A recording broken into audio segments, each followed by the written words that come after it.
Rajya Sabha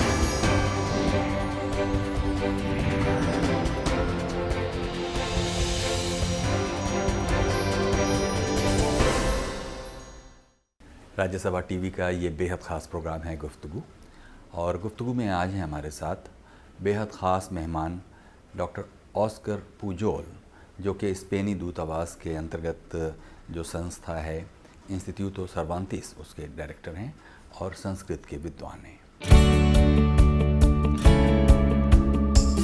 Oscar Pujol Spain के शहर Barcelona में जन्मे ऑस्कर पुजोल संस्कृत भाषा और साहित्य के विद्वान हैं। लगभग 20 साल की उम्र में भारत यात्रा के दौरान भगवद गीता के एक श्लोक ने ऑस्कर पुजोल का जीवन बदल कर रख दिया।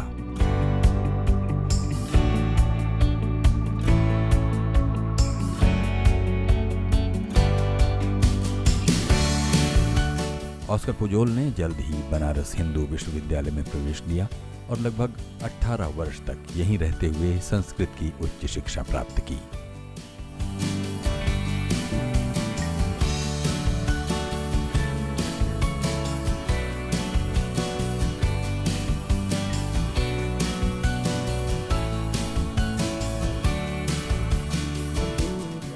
ऑस्कर पुजोल फिलहाल स्पेनी दूतावास के अधीन कार्यरत संस्था इंस्टीट्यूटो सर्वांतीस के निदेशक हैं। 10 साल पहले दिल्ली में ऑस्कर पुजोल ने ही इस संस्थान की स्थापना की थी, जहां स्पेनी भाषा तो सिखाई ही जाती है, इसके अलावा स्पेनी संस्कृति के विकास के लिए नियमित रूप से विविध आयोजन भी किए जाते हैं।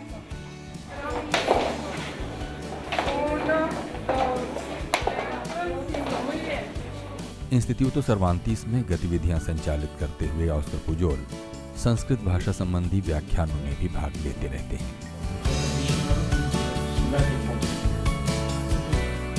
ऑस्कर पुजोल ने संस्कृत से स्पेनिश और कातलान भाषाओं में कई किताबें और शब्दकोश भी लिखे हैं।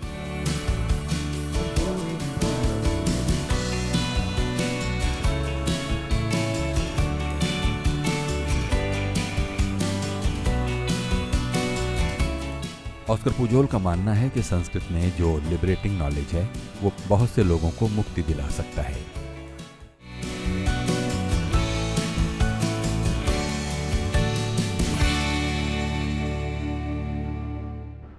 बहुत बहुत स्वागत है डॉक्टर ऑस्कर।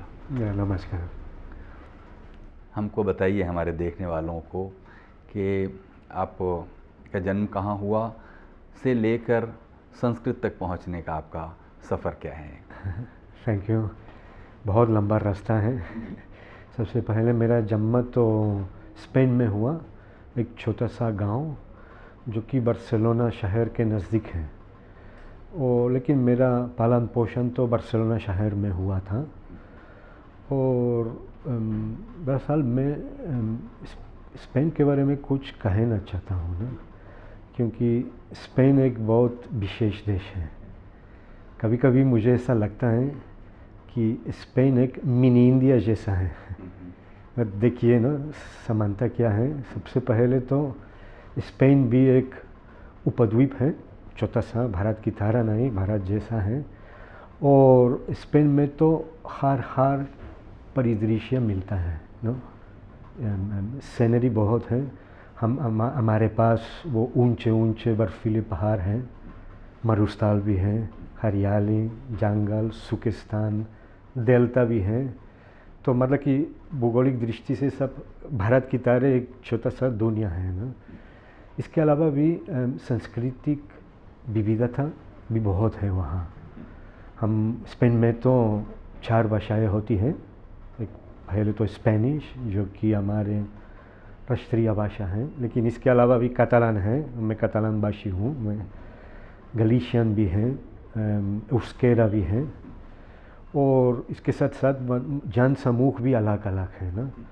अंदालुसियन है, कातालान है, वालेंसियन है, वो कैस्टेलियानो है। और उन लोगों का हर जन समूह का स्वभाव अलग अलग है, बिल्कुल भारत की तरह ना। इसके अलावा भी भाषाएँ तो अलग हैं, बोलियाँ भी बहुत हैं ना। वो बिल्कुल भारत की तरह हम कह सकते हैं कि हर 25 या 50 किलोमीटर बोली बदल जाती है। और अब एक दूसरा उच्चारण सुनने को मिलता है ना, ये बहुत सुंदर बात है। क्विज़ीन भी अलग अलग है। और मैं भी एक और समानता तो कह रहा था कि हम लोग वो बिल्कुल हिंदुस्तानी लोगों की तरह स्पेनिश लोगों के लिए पारिवारिक जीवन बहुत महत्वपूर्ण है ना।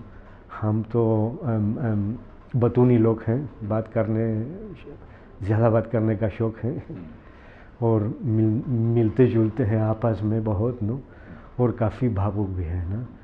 तो मैं यही समानता देखता हूँ दोनों देशों में, और मेरे लिए भी बहुत महत्वपूर्ण बात है ना।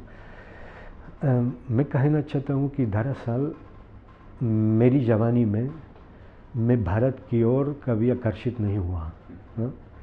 मेरी रुचि थी वो यूरोपीय साहित्य में ना, जैसे Proust, Joyce, Kafka, Cervantes, Shakespeare, Garcia Marquez, Federico Garcia Lorca, Neruda, ये सब लेखक मुझे बहुत अच्छे लगते हैं।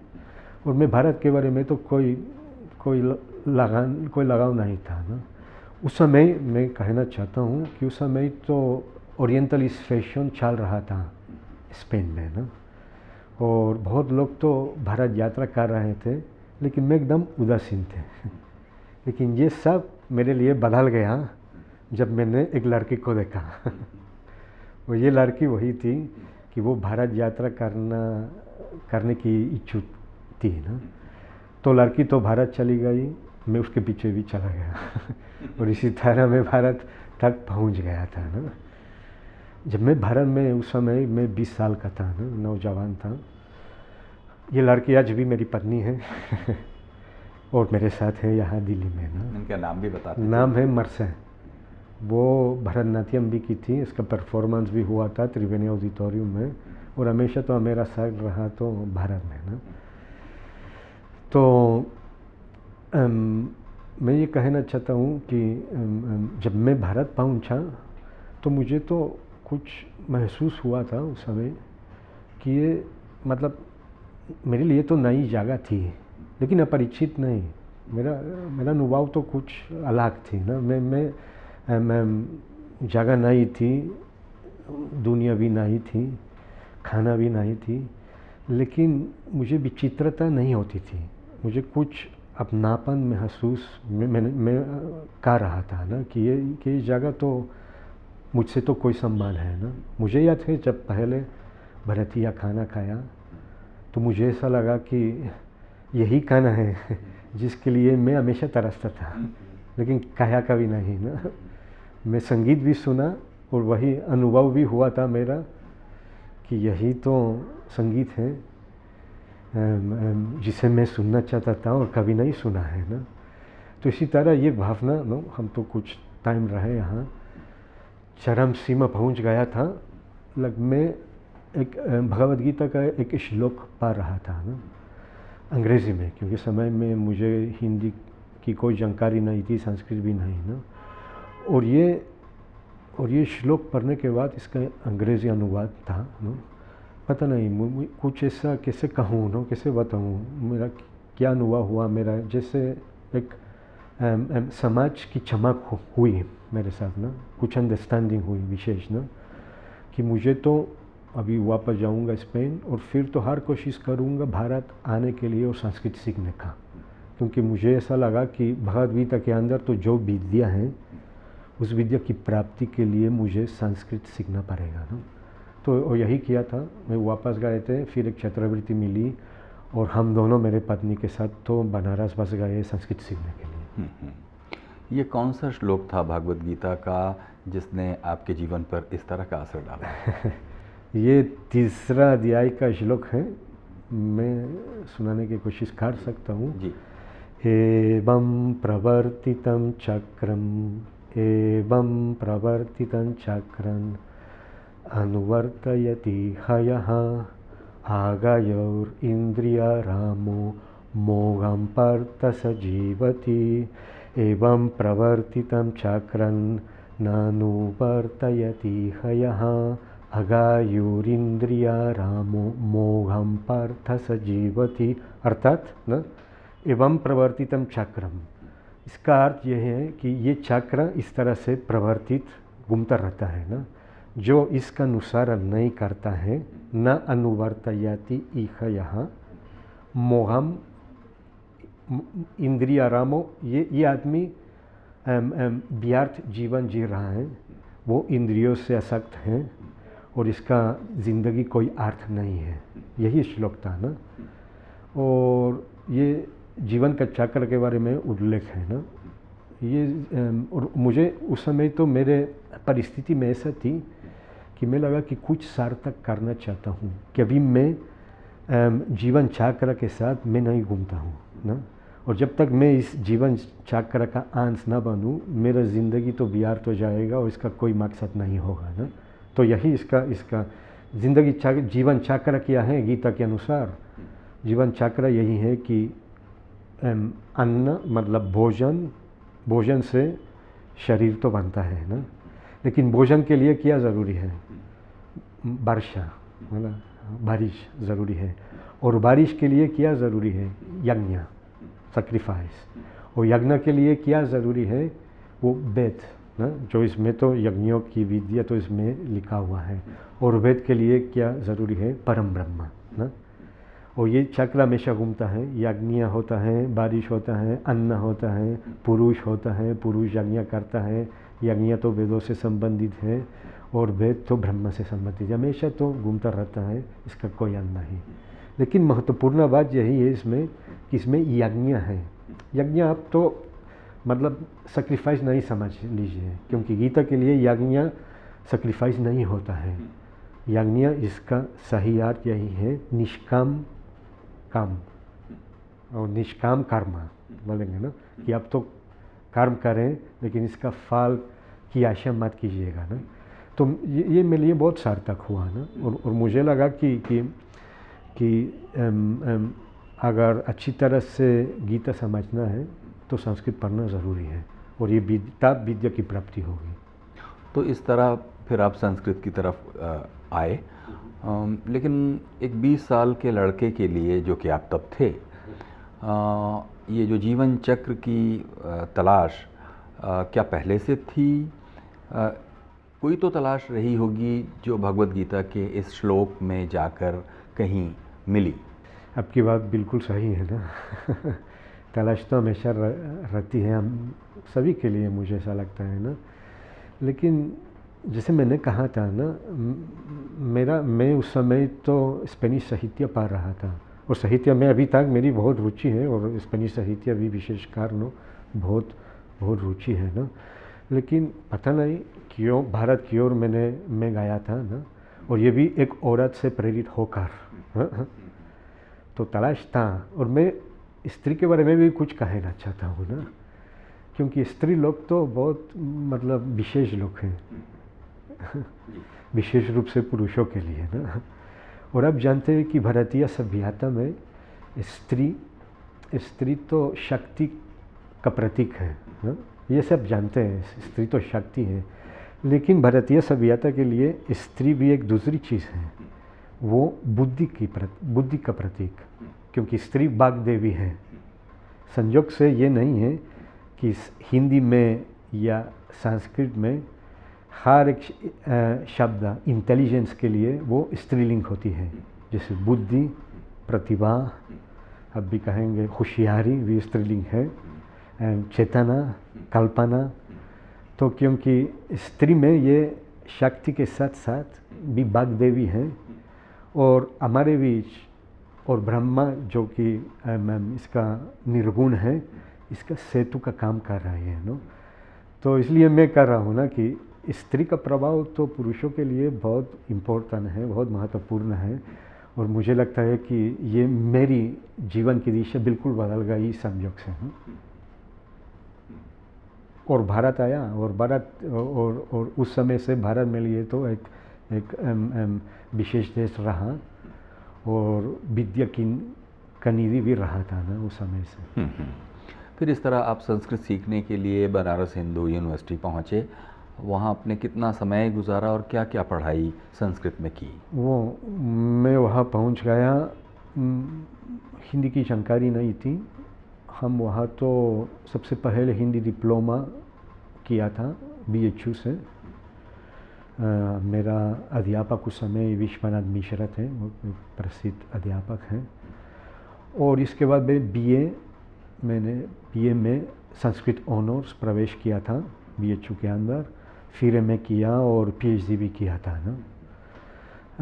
शुरू में बहुत मुश्किल था मेरे लिए, क्योंकि हिंदी नहीं आती थी। मैं अकेला विदेशी था क्लासरूम में, तो शुरू में तो धीरे धीरे तो कुछ समय लगा ना, इतना आसान नहीं था ना, देश भी दूसरा था, लेकिन फिर भी इच्छा तो बहुत थी ना ये सीखने के लिए। और दिन में मैं BHU जाता था क्लासरूम में, और शाम को मैं पंडितों के पास जाता था सीखने के लिए ना। वो तो मेरे अंग्रेज़ी के माध्यम से होता था, और इससे तो भी बहुत मदद मिला था ना। और पंडितों से सीखना तो मेरे लिए तो बहुत विशेष अनुभव रहा, बहुत अच्छा रहा मुझे। उन लोगों की स्टाइल, सीखने का, पढ़ाने का स्टाइल तो बहुत अलग था। तो फिर आपने बनारस हिंदू यूनिवर्सिटी से पढ़ाई पूरी कर ली और फिर आप वापस चले गए स्पेन, ऐसा कुछ? हम तो वहाँ तो काफ़ी समय रहा। मैं बीच में एक शब्दकोश की रचना शुरू की, जो स्पेनिश कतालान के शब्दकोश हैं। इसमें तो 64,000 शब्द हैं। और अंत में हम वापस गए थे। वहाँ मेरा नौकरी लग गई स्पेन में, एक सरकारी संस्था, उसका नाम है एशिया हाउस, जो मिनिस्ट्री ऑफ फॉरेन अफेयर्स के अंदर था। वहाँ में एजुकेशनल प्रोग्राम्स का डायरेक्टर बन गए थे, और मुझे तो यही मेरा काम था, एशियन भाषा का प्रचार करना। मैं खुद संस्कृत सिखाता था वहाँ, और फिर संस्कृत के अलावा भी हिंदी थी, चाइनीज़, जापानीज़, इस तरह ना। वहाँ तो 5 साल रहे, और फिर वापस आए ये संस्था इंस्टीट्यूट सर्वांतिस की स्थापना करने के लिए। अच्छा, हमको ये बताइए कि अभी आपने पिछले दिनों एक भाषण में आपने कहा कि संस्कृत को एक तीसरी क्रांति की ज़रूरत है, तो ये वो उससे पहले की 2 क्रांतियाँ क्या हैं, और तीसरी क्रांति से आपका क्या तात्पर्य है?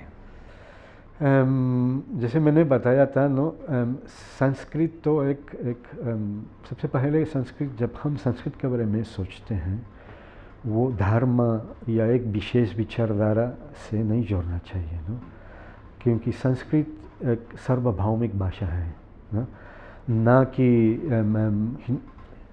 हिंदुओं की भाषा ज़रूर है, लेकिन मुसलमान भी इसका प्रयोग किया है। हम विदेशी हैं, और पाश्चात्य विद्वान भी संस्कृत की ओर भी बहुत झुकाव है। क्यों चारवाक लोग भी संस्कृत में लिखते थे, मटेरियलिस्ट जो है, बुद्धिस्ट, जैन साथ में। तो हमेशा संस्कृत तो एक रिलीजन के अंदर या एक विचारधारा के अंदर सीमित मत किया जाए ना, ये बहुत इम्पोर्टेंट है मेरे लिए ना।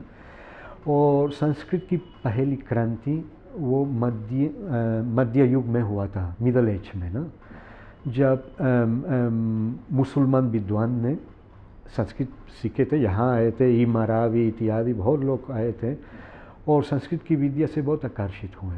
ये लोग संस्कृत सीखे, और संस्कृत की विद्या अरबी में अनुवाद किए थे, और वापस चले गए वो मुसलमान देश में ना।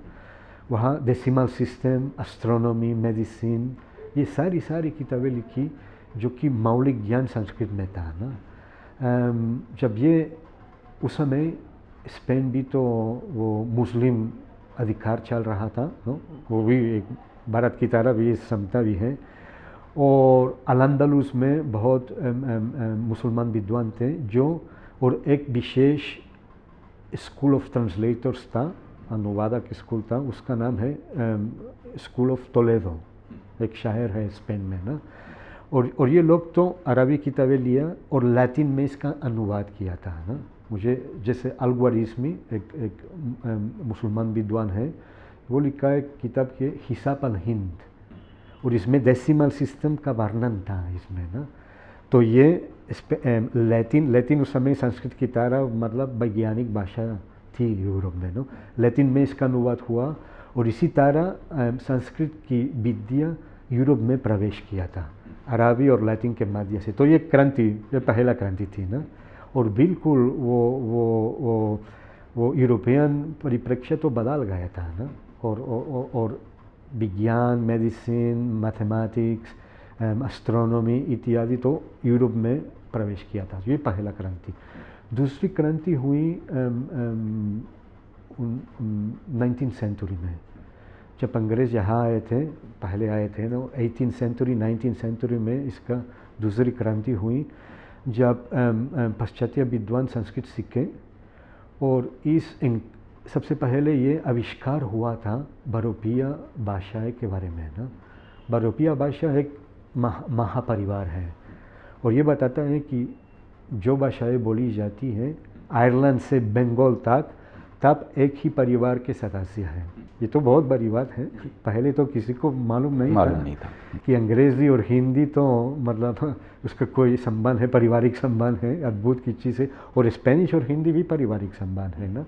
तो ये सब संस्कृत सीखने से मालूम हुआ ना। संस्कृत तो भाषा विज्ञान के लिए एक अद्भुत भाषा है ना। मैं कई उदाहरण दे सकता हूँ ना। फोनेटिक्स मतलब ध्वनि विज्ञान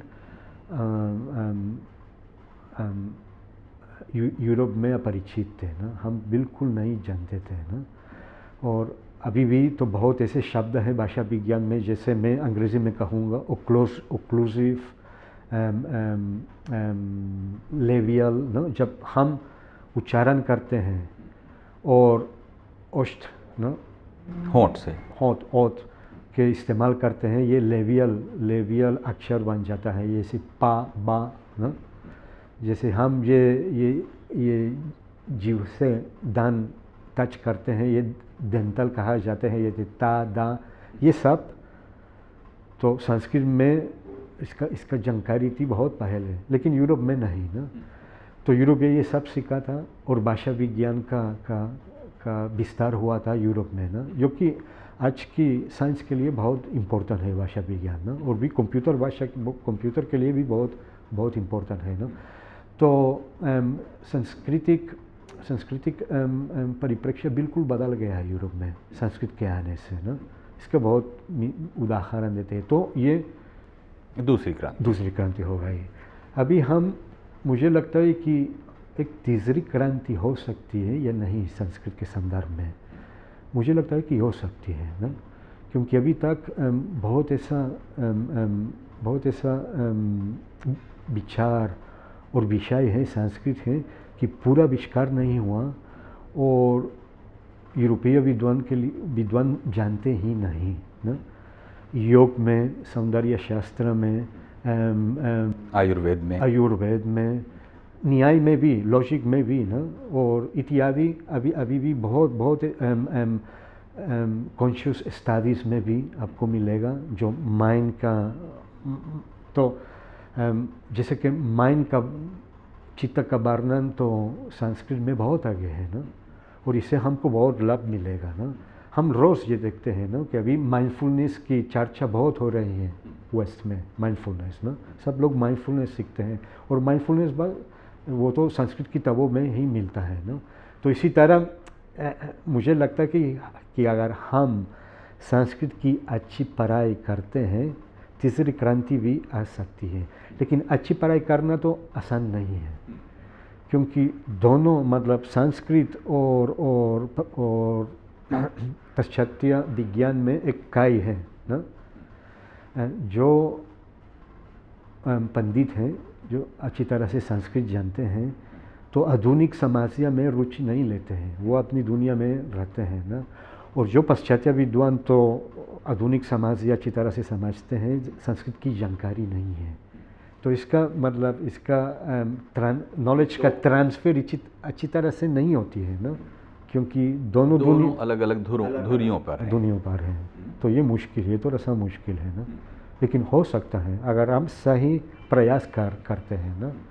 फिर आप देखेंगे कि ये बात तो ऐसे दोहराई बार बार जाती है कि संस्कृत की महानता को लेकर, एक भाषा के रूप में उसकी श्रेष्ठता को लेकर, उसमें रचे गए साहित्य और उसमें विचार, उसमें जो विजडम की बातें तो एक तरफ हैं, लेकिन ख़ुद भारत की परिस्थितियों में उसका जिस तरह का शिक्षण है, जिस तरह उसको पढ़ने वाले लोग हैं, खुद आपने अपने BHU की पढ़ाई के ज़मानों में अपने साथी विद्यार्थियों को जो पढ़ते हुए देखा, वो आपको कौन सी ऐसी चीज़ दिखाई देती है कि संस्कृत के साथ हम भारतीयों का साथ कुछ छूटता सा जाता है? क्या आपको ऐसा लगता है?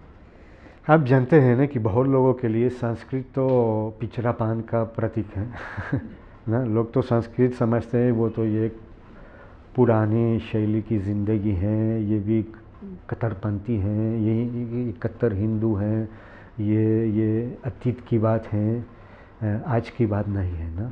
ये गलत है हाँ, ये सिर्फ तो एक सीमित दृष्टिकोण है ना। क्योंकि अगर आप तो संस्कृत के महाभारत में जाएं या पुराणों में जाएं, उपनिषदों में उदारवादी विचार बहुत है इसमें। हमको ये उत्कर्ष करना, निकालना चाहते हैं ना, खोजना चाहते हैं और लोगों के सामने पेश करना है ना। ये एक बात है ना कि जैसे मैंने कहा था, मैं हमेशा कहता हूँ आधुनिक बनो और संस्कृत सीखो हाँ, संस्कृत तो पुरानी चीज़ नहीं है, एक जीवित भाषा है ना, मरी हुई भाषा नहीं है ना।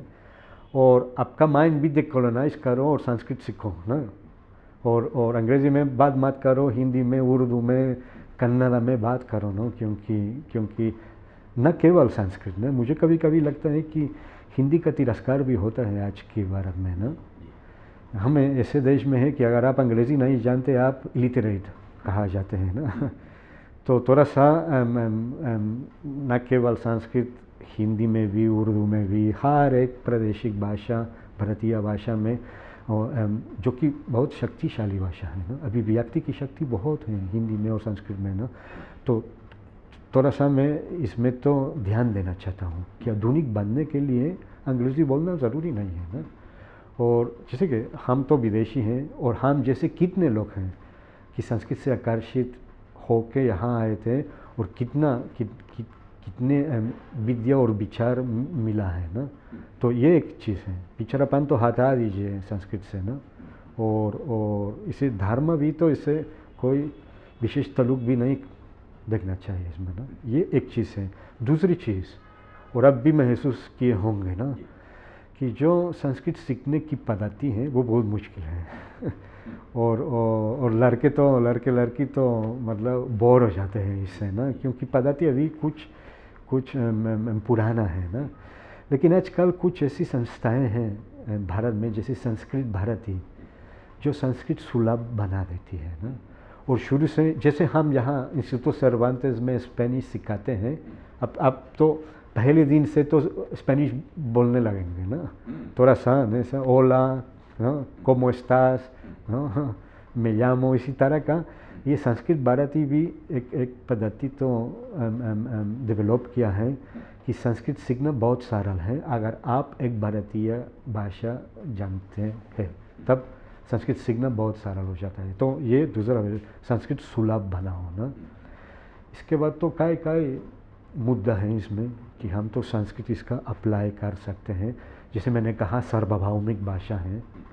इसके अलावा भी मतलब जो अब देखिए ना, संस्कृत हर देश में संस्कृत की पढ़ाई होती है, अर्जेंटीना से लेकर तो जापान तक ना, साउथ अफ्रीका लेकर स्वीडन तक, कोस्टा रिका एक छोटा सा देश है लैटिन अमेरिका, वहाँ भी संस्कृत की पढ़ाई तो 50 साल से लागू है। तो मेरा मतलब यह है कि इन एक छोटे मतलब ज़्यादा लोग नहीं पढ़ते ना, लेकिन हर देश में तो एक छोटे समूह संस्कृत पढ़ते हैं। और मैं एक नेट बनाना है, एक जाल बनाना है ना भारतीय विद्वानों के साथ ना। ये बहुत ज़रूरी है कि हम तो एक साथ चले आएँ और देख ले कि संस्कृत आगे कैसे बढ़ा सकते हैं ना। ये एक दूसरा पहलू है। विदेशी लोगों के साथ तो इसका संपर्क करें और कुछ अच्छे प्रोग्राम बनाएं ताकि कि हम संस्कृत की उपयोगिता आज की दुनिया में कैसे आगे बढ़ा सकते हैं। अब चूँकि आपका इतना लंबा अध्ययन, मनन, चिंतन है और इतना लंबा अनुभव है इस संस्कृत भाषा को लेकर, हम समझते हैं कि ये चर्चा चलती ही चली जाए तो हम बहुत लाभान्वित होंगे। लेकिन हमारे समय की भी प्रोग्राम के समय की भी एक सीमा है।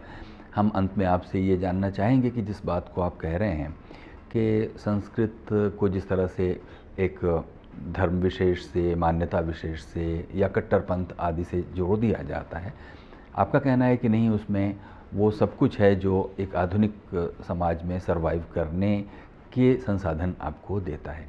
इस बात को थोड़ा तर्क से हमको समझाइए कि कैसे एक बदलते हुए समाज में एक इतनी पुरानी भाषा, कैसे उसके जवाब उसके साहित्य में, या जो उस भाषा को सीखकर कैसे एक आज एक मिलेनियल चाइल्ड कैसे संस्कृत को सीखकर इक्विप्ड हो सकता है और एक आधुनिक नागरिक बन सकता है।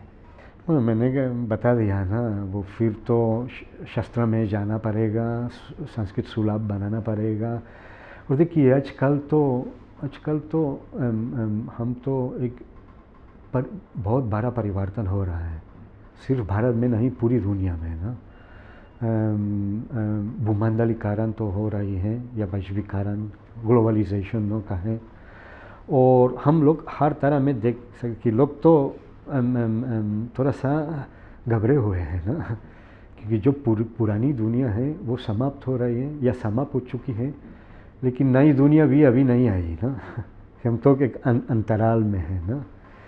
इसका मतलब ये है कि कभी कभी हमारा सोच तो राष्ट्र के अंदर सीमित है, जबकि समस्या तो ग्लोबल है ना, पूरी दुनिया के हैं ना। और धीरे धीरे हम हर एक सभ्यता का, भारतीय हो, यूरोपीय हो, हर एक दृष्टिकोण का सम्मेलन हो जाना चाहिए ना। और संस्कृत इसके इस वार्तालाप में, इस नया संवाद में तो इसका योगदान कर सकता है। मैं सिर्फ एक उदाहरण दे दूंगा ना, क्योंकि समय तो ज़्यादा नहीं है ना। अब ये ध्यान दीजिए ना, पीस जो अंग्रेज़ी में पीस का कॉन्सेप्ट ना। अब देखिए पीस शब्द जो है अंग्रेज़ी, वो से लैटिन से निकला हुआ है ना। और पीस ये एक धातु है, ये वो संस्कृत में ये धातु भी है क्योंकि यूरोपीय भाषा है ना। ये धातु पीस मतलब पक्तुस, पक्त, और पाश धातु से निकला हुआ है। पाश मतलब बांध करना, जैसे पाशा है ना, वो संस्कृत में ना। तो इसके मतलब कि पाश्चात्य लोगों के लिए पीस का विचार है, पीस का कॉन्सेप्ट था, ये लोगों के आपस में बांध होना। पैक्ट तो इसी धातु का है, पैक्ट ना, इसी मतलब कि इसी धातु से निकला हुआ है। तो पाश्चात्य लोगों के लिए पीस मतलब है कि एक बाहर की चीज़ है, और पीस होता है जब कई लोगों से कुछ बंधन हो जाते हैं और एक साथ काम करते हैं और आपस में झगड़ा भी बात नहीं होता है। समझ गए? जी बिल्कुल। तो इसके पीछे, इसकी व्युत्पत्ति पीस के पीछे मतलब एक सोशल चीज़ है। अब संस्कृत में जाइए, पीस का शब्द के लिए क्या इस्तेमाल करते हैं हम? शांति शाम धातु से निकलती है, और शाम तो एक्सटिंग्विश मतलब बुझाना, शमन करना बिल्कुल, बुझाना हिंदी में नो। तो संस्कृत के लिए शांति एक आंतरिक स्थिति है, आंतरिक पीस है, बाहर का नहीं ना। तो आप दोनों ले लीजिए और आज की दुनिया की तस्वीर सामने आ जाती है ना। अगर सिर्फ शांति आंतरिक होगी तो बाहर भी बहुत विवाद और झगड़ा हो सकती है, मतलब संयोजन नहीं होगा ना, ऑर्गेनाइजेशन भी नहीं बनेगा। जबकि पाश्चात्य लोग के लिए पीस तो एक बाहरी चीज़ है, लेकिन आंतरिक शांति नहीं होती ना। तो दोनों ले लेते हैं और एक वैश्विक दृष्टिकोण हो जाता है कि पीस और शांति दोनों होना चाहिए, बाहर की शांति होना चाहिए और आंतरिक शांति भी होनी चाहिए। तो डॉक्टर पुजोल, हमको ये बताइए बिल्कुल चलते चलते कि संस्कृत की चर्चा से थोड़ा अलग आपसे पूछेंगे। ठीक, बिल्कुल, क्योंकि हम लोग तो स्पेन को, जैसे मैं निजी तौर पर जो मैं स्पेनिश फिल्में वगैरह देखूं, तो उसमें मुझे फ्लैमेंको एक डांस बार एक बहुत लोकप्रिय डांस फॉर्म है फ्लैमेंको।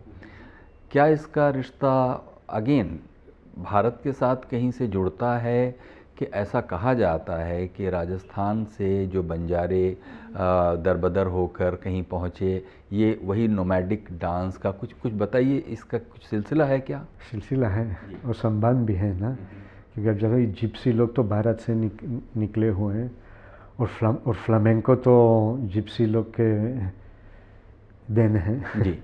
और इस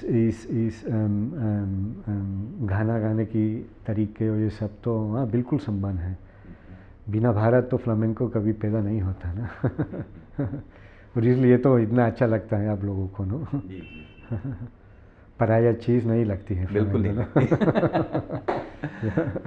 तो इसलिए मैंने कहा शुरू में ना कि स्पेन और भारत के बीच में एक गुप्त संबंध है, क्योंकि ऐतिहासिक संबंध बहुत कम है, फिर भी तो देखिए क्या। एक विदेशी जब भारत आकर संस्कृत या भारत की कोई भाषा सीखता है तो उसके सीखने में, उसके अप्रोच में एक दूसरी तरह एक फ़र्क है उस तुलनात्मक रूप से उस व्यक्ति से जो उसी भाषा के बीच पैदा हुआ। जब आप इस बात को देखते हैं कि आप एक बाहर से आकर एक भाषा को जब सीखते हैं तो उसके सौंदर्य को अपनी तरह से एक्सप्लोर करते हैं, आपका अनुभव क्या है इस सिलसिले में? तो सबसे पहले मैं कहना चाहता हूँ कि एक स्पेनिश के लिए हिंदी सीखना या संस्कृत सीखना बहुत कठिन है ना, जबकि इसके विपरीत वो हिंदुस्तानी लोगों के लिए स्पेनिश सीखना बहुत सारा है। मैं मानता हूँ ना, क्योंकि स्पेनिश में सिर्फ तो 22 साउंड होते हैं, अक्षर सिर्फ 22 होते हैं ना, जो कि भारतीय लोग तो आसानी से इसका उच्चारण कर सकते हैं, क्योंकि 2 छोर के बाकी जो 20 हैं आपकी भाषा में हैं, तो उच्चारण करने में कोई दिक्कत नहीं है। वो 2 कौन से हैं जो नहीं हैं? वो 2, एक तो उर्दू में मिलता है, क्योंकि अरब से तो इसका मतलब अरबी तो स्पेनिश में बहुत प्रभाव है ना, क्योंकि मुसलमान लोग वहाँ रहे, और उर्दू में मिलता है, इसका एक हौर है, जैसे खान बोलना चाहिए, खान नहीं खान ना, ऐसे तो हौर है ना, ये थोड़ा मुश्किल है ना। और दूसरा एक विशेष अक्षर है जो केवल स्पेनिश में मिलता है, कि ये सेता ना, लेकिन ये तो भी वो में देखिए मेरा नो ये बिल्कुल दांत के बीच में आ जाता है ना, तो सेनिसा, लेकिन अगर ये सेता कहा जाता है स्पेनिश में, सेता, समझ गए। लेकिन अगर आप ये इसका उच्चारण नहीं कर सकते हैं, कोई दिक्कत नहीं है, क्योंकि ये सिर्फ वो स्पेन की स्पेनिश में बोली जाती है। लैटिन अमेरिका में सा कहा जाता है ना, जैसे हमारे संस्था सेरवांतेस है, लेकिन आवाज कहेंगे सेरवांतेस बिल्कुल ठीक है, समझ गए। हिंदी में कम से कम तो 40 से ऊपर अक्षर होंगे ना, तो हमारे लिए तो 22 से तो 40 लगभग 50 तक जाना तो बहुत मुश्किल है, और इसका उच्चारण सीखना तो बहुत दिक्कत है हमारे लिए ना, और काफ़ी समय लगता है ना हिंदी सीखने में। तो शुरू में तो जैसे मैंने कहा ना, बनारस में तो धीरे धीरे अंग्रेज़ी भी है ना, हमारी मदद करता है, लेकिन हिंदी सीखना तो कठिन था और मुश्किल था ना। ये क्लासरूम में एक अकेला था, कोई दूसरा विदेशी नहीं था, तो इसमें तो कुछ सरलता मिली थी ना। लेकिन घर में तो मैं कतालान में द्विभाषी हूँ ना, मैं कतालान और स्पेनिश बोलता हूँ दोनों ना, जन्म से ना।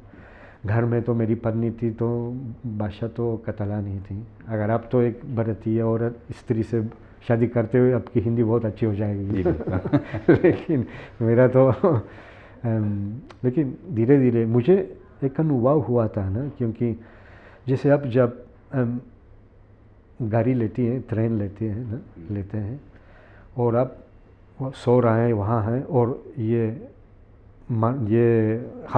सब लोग तो हिंदी में बोलता है, जो ऐसा कुछ साउंड होता है ना।